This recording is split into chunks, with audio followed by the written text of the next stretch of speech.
ఏంటి ఏదేదో అంటున్నావు? అలాంటి వ్యక్తి నీకింతకు ముందే పరిచయం ఉందని నాకెప్పుడు చెప్పనే లేదు. అతను నాకు డైరెక్ట్ గా పరిచయం లేడే. మాకు తెలిసిన బంధువులకి చాలా దగ్గర ఫ్రెండు. నేను మా బంధువులతో నీ గురించి చెప్పినప్పుడు వాళ్ళు అతని గురించి చెప్పారు. అలా ఈరోజు అతన్ని నీకు పరిచయం చేయడానికి నేను రమ్మన్నాను. నిజం చెప్పాలంటే అతన్ని ఇప్పటిదాకా నేను కలిసింది లేదు. ఈరోజే నేను మొదటిసారి అతన్ని కలవడం. అవునా? మరి ఎక్కడా అతను? అతను ఇంకా రాలేదు. 10 minutes వెయిట్ చేద్దాం, తర్వాత ఫోన్ చేద్దాం. ఎంతైనా మన అవసరం కదా.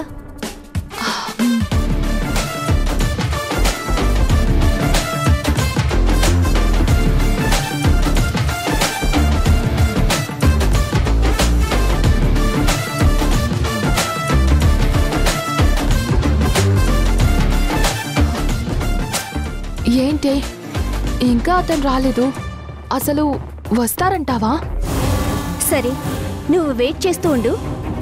నేను మా బంధువులకు ఫోన్ చేసి అతని గురించి కనుక్కుంటాను. ఇక్కడ సిగ్నల్ సరిగ్గా లేవు. సరే.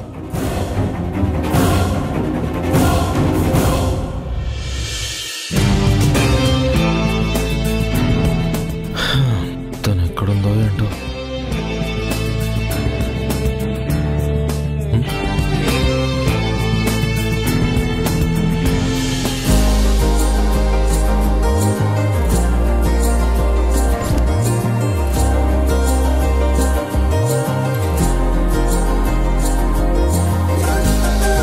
ఇతనేంటి ఇక్కడికొచ్చాడు?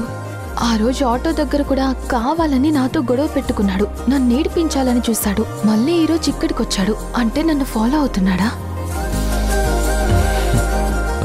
నా కాబోయే ఆవిడేంటి ఇక్కడుంది? అన్నయ్య, చెప్పమ్మా. మేము ఇక్కడికి వచ్చాము. ఓకే, కానీ మీరు చెప్పినతను ఇంకా రాలేదు. అదేంటమ్మా, నాతో వచ్చానని చెప్పాడే. మీరే సరిగా చూసుండరు. ఫోటో పంపిస్తాను చూడండి. అలాగే అన్నయ్య, పంపించు. సరే అమ్మా. ఏంటి నా వైపు వస్తున్నాడు? నన్నేమైనా ఫాలో అవుతున్నాడా? రాని వచ్చాక చెప్తా ఆయన పని.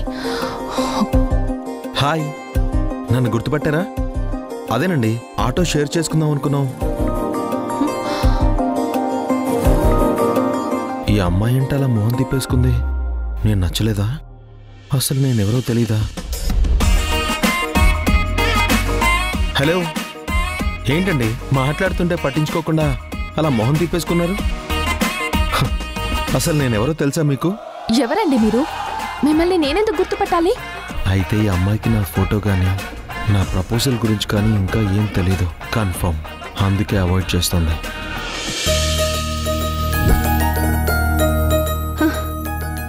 ఎక్కడున్నాడు?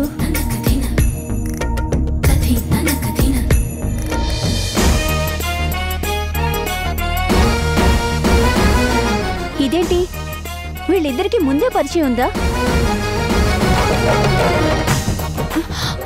ఏంటండి అలా చూస్తున్నారు? ఎందుకు నా వెంట పడుతున్నారు? నేనెక్కడికి వెళ్తే అక్కడికి వస్తున్నారు. అసలు మీకేం కావాలి? అమ్మాయిల వెనక పడటం మీకు సరదాగా ఉంటుందేమో గానీ నాకు చాలా చిరాగ్గా ఉంటుంది. ఇంకొకసారి నా వెనక పడితే పోలీస్ కంప్లైంట్ ఇస్తాను. వీళ్ళకి పరిచయం కాదు, ఏదో గొడవ పడుతున్నట్టున్నారు. కొంప మునిగింది. అయ్యో, మీరు తప్పుగా అర్థం చేసుకున్నారు. నేను అలాంటి వాడిని కాదు. అసలు ఏం జరిగిందంటే,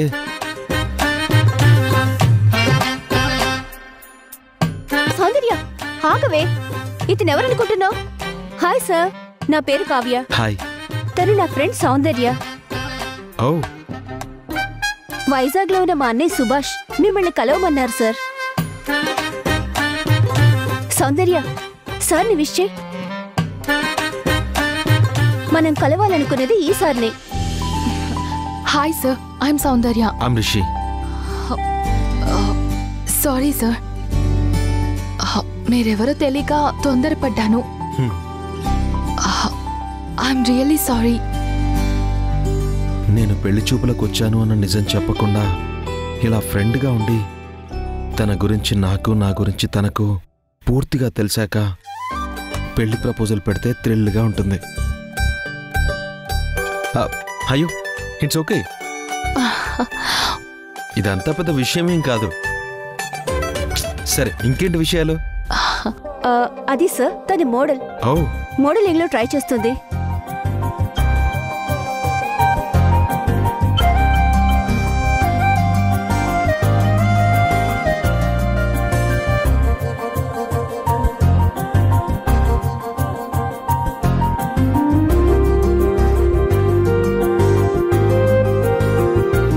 సరే సార్, నాకు కొంచెం పనుంది, నేను అర్జెంటుగా వెళ్ళాలి. మీరు మాట్లాడుతూ ఉండండి sir. Soundarya, bye Soundarya. Sir bye sir. Okay bye. Bye.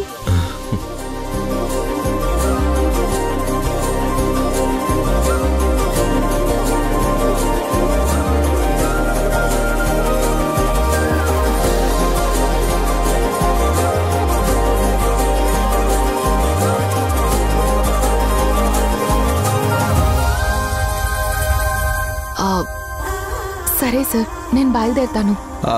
Soundarya garu please please please, మీరు సార్ అని పిలుస్తుంటే నాకు ఇబ్బందిగా ఉంది. Call me Rishi. అలా అయితే నాకు మీరు ఒక పని చేయాలి.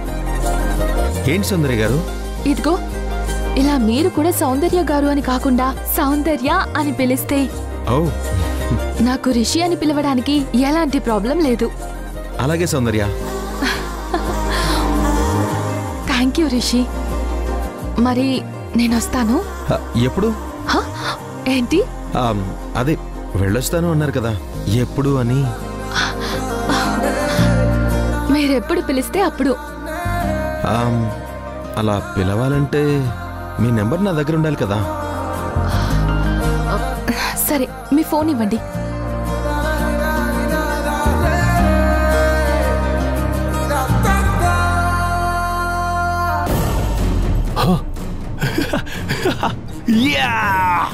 నేను సాధించాను, నేను సాధించాను, నేను సాధించాను. నేను సాధించాను, నేను సాధించాను.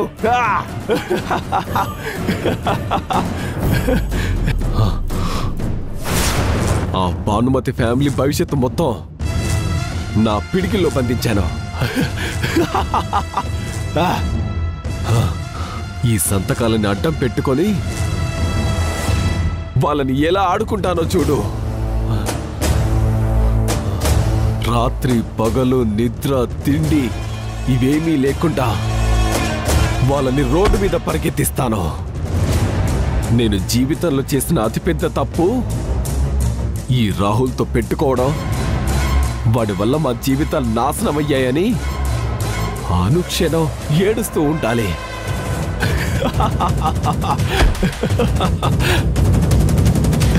అంటే ఇప్పుడు మీరేం చేయబోతున్నారు సార్? చూస్తావా చూస్తావా, చూడు ఏం చేస్తానో.